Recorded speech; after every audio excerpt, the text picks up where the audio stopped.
जो जीवन के विभिन्न आयाम स्तर, उनको अगर समेटा जाए तो 4 विभागों में इनको बांटा जा सकता है। हम इनको पुरुषार्थ कहते हैं, धर्म अर्थ काम मोक्ष। पुरुषार्थ मतलब होता है पुरुष ही अर्चते, मनुष्य जिसको चाहिए। धर्म के द्वारा अर्थ और काम की प्राप्ति होगी तो हम सुखी रहेंगे, हमारी परंपरा ऐसा मानती है। लेकिन आज के युग में अगर आप विचार करें तो लगता है किसी भी प्रकार से ज्यादा जल्दी से जल्दी पैसा कमा लो और फिर मौज में जाओ। आप लोग इलाहाबाद, आप लोग उत्तर प्रदेश के ही नागरिक हैं, और उत्तर प्रदेश और पूरा देश जिस प्रकार की परिस्थितियों से गुजर रहा है उसका आप इस बात का अनुभव करेंगे कि ये अर्थ और काम की उदग्र लालसा, प्रचंड लालसा मनुष्य को अधःपतित कर रही है। ऐसे में आध्यात्मिकता का आग्रह, ऐसे में सोचना कि तुम तत्काल किसी तरह से रुपया कमा के सफल हो गए, यही बड़ा पक्ष है कि तुमने अपने जीवन को चरितार्थ किया, कृतकृत्य किया, ये बड़ी बात। किसी भी तरह से रुपया कमा करके जल्दी जल्दी, यानी सिवाय भ्रष्टाचार को कोई दूसरा रास्ता नहीं। और ये भ्रष्टाचार पूरे समाज को, पूरे देश को पतन की ओर धकेल रहा है। हम कैसे संयम बरतें, हम कैसे बड़ा काम करने की तैयारी करें, इसको हमें जानना चाहिए, सीखना चाहिए। और इस दृष्टि से गीता हमारे लिए बहुत उपयोगी हो सकती है। मैं केवल 2 बातें कहूंगा आपके सामने, जिससे कि आपको लगेगा कि अगर आज के प्रबंधन में भी हम गीता का उपयोग करें तो हम कितने सफल हो सकते हैं। गीता ने बताया कि हमारा पतन क्यों होता है, और ये भी बताया कि हमारा उत्थान कैसे होता है। आप इस बात पर विचार कीजिए कि हम पतित क्यों हो जाते हैं, कैसे होते हैं। गीता कहती है ध्यायतो विषयान पुंसः संगस्तेषु प्रजायते, संगात् संजायते कामः, कामात् क्रोधो भजायते, क्रोधात् भवति सम्मोहः, सम्मोहात् स्मृतिविभ्रमः, स्मृतिभ्रंशात् बुद्धिनाशो, बुद्धिनाशात् प्रणश्यते। ये पतन कराता है। आपने किसी विषय का ध्यान करना शुरू किया। विषय कहते हैं इंद्रियों के क्षेत्र। आंख का विषय है रूप, कान का विषय है शब्द, नासिका का विषय है गंध, रसना का विषय है स्वाद, और त्वचा का विषय है स्पर्श। अभी शब्द, स्पर्श, रूप, रस, गंध का आपने ध्यान शुरू किया और उसमें आप आसक्त हो गए। ध्यायतो विषयान पुंसः संगस्तेषु प्रजायते, उसमें आपको आसक्ति का अनुभव हो, उससे आप चिपक गए। चिपक जाने में क्या होगा? संगात संजायते काम। जब आप उसे चिपकेंगे तो फिर आपके मन में इच्छा होगी कि हमको मिल जाए, कि हमको प्राप्त हो, कामना उत्पन्न। संगात संजायते काम, और कामना एक समय पूरी हो सकती है, बहुत समय अधूरी रहेगी। अगर कामना पूरी होती है तो लोभ बढ़ेगा, जीवन प्रति लाभ, लोभ आ जाएगा। और कामना अगर खंडित होती है तो क्रोध आ जाएगा। कामात् क्रोधो भजायते, कामना अपूर्ण होगी ही और उससे आपको क्रोध आएगा।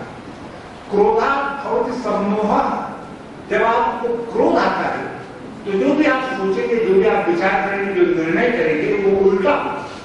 मोह वैचित्य, सम्यक रूप से मोह यानी आपका चिंतन, आपका व्यवहार उलट जाएगा, जैसा होना चाहिए वैसा नहीं। सम्मोहात् स्मृतिविभ्रमः, और अगर आप सम्मोहग्रस्त होंगे तो आप भूल जाएंगे कि आप कौन हैं, कहां हैं, क्यों हैं, किस लिए हैं, क्या उद्देश्य है। स्मृतिभ्रंशात् बुद्धिनाशो, अगर आपकी स्मृति भ्रष्ट होगी तो आपकी बुद्धि नष्ट हो जाएगी। बुद्धिनाशात् प्रणश्यति, और अगर आपकी बुद्धि नष्ट हुई तो आपका विनाश होगा। ये जो पतन का रास्ता है, इस पतन के रास्ते से कैसे बचा जाए, इस बात को आपको ध्यान देना चाहिए।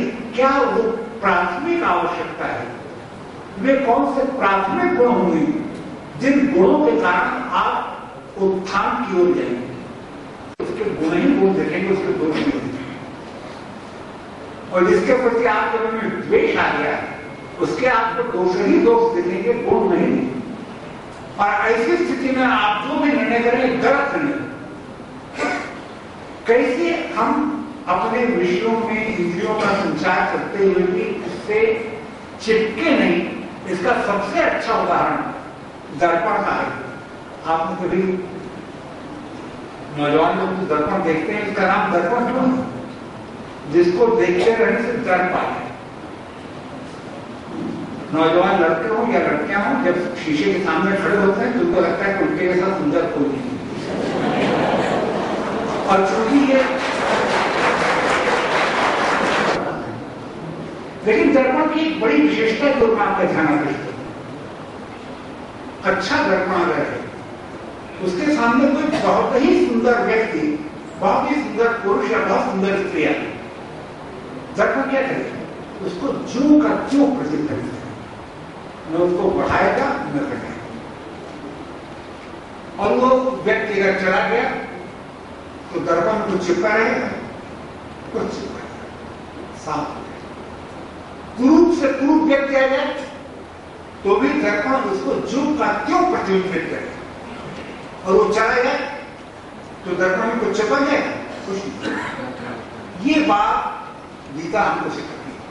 ये अनासक्ति होनी चाहिए, न चिपकने की वृत्ति होनी चाहिए।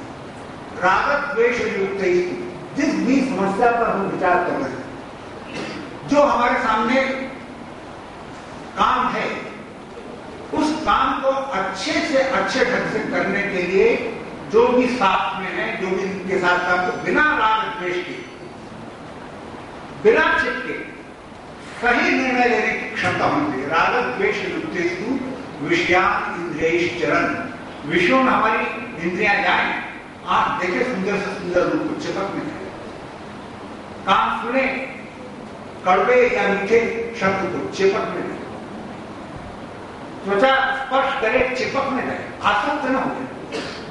राग द्वेष युक्तेषु विषयान इंद्रियैश्चरन् आत्मवश्यैर् विधेयात्मा प्रसादम अधिगच्छति। जब अपने ऊपर अपना नियंत्रण रहेगा, पहली बात दुनिया के ऊपर नियंत्रण करने के पहले आपको अपने ऊपर नियंत्रण करना होगा। जो स्वयं अपने पर नियंत्रण नहीं कर सकता वो दूसरे का क्या नियंत्रण करेगा? अगर आप अपने ऊपर नियंत्रण नहीं कर सकते, अगर आप अपने क्रोध को नहीं रोक सकते, अगर आप अपने लोभ को नहीं रोक सकते, अगर आप अपने काम को नहीं रोक सकते, तो आप रह जाएंगे। विषयान इंद्रियैश्चरन् आत्मवश्यैर् विधेयात्मा प्रसादम अधिगच्छति। तब काम क्रोध लोभ मोह मद मत्सर को हम वे प्रसादे सर्व दुःखानां हानिरस्यो विजायते। अगर हम उस आंतरिक निर्मलता को प्राप्त करेंगे तो हमारे सारे दुख दूर। प्रसन्न चेतो बुद्धि ही परिवर्तिष्ठते। जब हमारा चित्त निर्मल होगा तो हमारी बुद्धि स्थिर, और आप स्थिर बुद्धि से, शुद्ध बुद्धि से जो है हमारे, आप इस बात पर ध्यान दीजिए कि परमात्मा अगर आपको प्रसन्न होता है तो आपको क्या देता है? नहस्ते यष्टिमादाय देवा रक्षन्ति साधितम यं तु रक्षितुम् इच्छन्ति स्वोऽध्या योजयन्ति तम्। हाथ की लाठी लेकर देवता अपने भक्त की रक्षा नहीं करते। जिसकी रक्षा करना चाहते हैं उसको सद्बुद्धि देते हैं। सही बुद्धि अगर है तो हम ठीक फैसला करेंगे, और ठीक फैसला होगा तो हम जीतेंगे। और अगर भगवान नाराज होते हैं तो आपकी बुद्धि काल दंड नहीं काम हमारा हरे धर्म बल बुद्धि विचारा। काल जो है हाथ लाठी लेकर किसी को नहीं मारता, जिसका पराभव करना चाहता है, जिसकी पराजय करना चाहता है, उसकी बुद्धि को, उसके विचार को हर देता है। हम जो बड़े प्रबंधक होने वाले हैं, हम उस प्रबंधन के समय शांत बुद्धि से अपने ऊपर नियंत्रण करते हुए सही और गलत का विचार करें, न किसी से चिपक जाए न किसी से भड़क जाए। अगर हम चिपक के काम करेंगे तो भी गलत होगा, अगर भड़क के काम करेंगे तो भी गलत होगा। कैसे हम संयम के साथ, शांति के साथ सही को सही, गलत को गलत मान करके फैसला करें, ये बड़ी चुनौती है हमारे सामने। और इसमें गीता हमको बहुत बड़ा सहयोग। गीता बताती है कोई भी काम के लिए आप उसमें 5 पक्ष होते हैं। आप देखिए कैसा प्रबंधन को सिखाया गया। अधिष्ठान तथा कर्ता कर्णं च पृथक विधम विविधाश्च पृथक चेष्टा दैवम चैवात्र पंचमम। बड़ा काम करने के पहले, निर्णय करने के पहले अधिष्ठान सही चुनना चाहिए। ठीक स्थान पर ये काम होगा कि नहीं, ये इसके लिए उपयुक्त है कि नहीं। आप सोचिए, जमशेदजी सर्वानी काका बंबई में थे, उन्होंने अपना इस्पात का कारखाना बिहार में क्यों स्थापित किया? बंबई से उनको बिहार आने की क्या जरूरत थी? क्योंकि उनको लगा कि बिहार में कोयले की खान है, लोहे की खान। अगर हमको इस्पात बनाना है तो उसका उचित अधिष्ठान बिहार ही हो सकता है। ठीक स्थान पर ठीक चीज बन सकती है। आप भी जब प्रबंधन करें तो देखें कि अधिष्ठान ठीक है कि नहीं।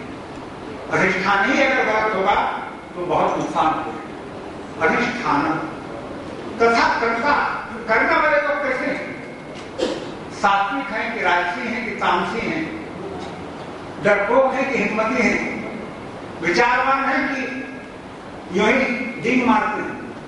ये भी सोचा चाहिए, कर्ता की परख होनी चाहिए और अपने में सत्व गुण और रजोगुण का विकास होना चाहिए। रजोगुण से प्रेरित सत्व गुण बड़ा काम करता है, तमोगुण बिल्कुल हमको नीचे गिराने वाला है। कर्ता कैसा है इस पर कुछ निर्भर करता है। यंत्र आपके लिए सुविधा दे सकता है, अंतिम फैसला आपको ही करना है। कंप्यूटर क्या